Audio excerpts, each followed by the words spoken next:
പുതുവർഷത്തിൽ motor വാഹന ഓഫീസുകൾ സ്മാർട്ടാക്കി മാറ്റാനുള്ള തീവ്ര ശ്രമത്തിലാണ് വകുപ്പ്.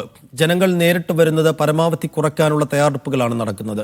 MVD ഓഫീസുകൾ സ്മാർട്ടാക്കി മാറ്റാനായി ചില നിർദ്ദേശങ്ങളൊക്കെ ഉദ്യോഗസ്ഥർക്ക് നൽകിയിരിക്കുകയാണ് ഗതാഗത കമ്മീഷണർ. മോട്ടോർ വാഹന വകുപ്പ് ഓഫീസുകളിൽ ലഭിക്കുന്ന അപേക്ഷകളും പരാതികളും യഥാസമയം തീർപ്പാക്കുന്നില്ലെന്ന ആക്ഷേപം നിലനിൽക്കുന്നുണ്ട്. ഈ ആക്ഷേപം മാറ്റിയെടുക്കുകയാണ് MVDയുടെ ലക്ഷ്യം.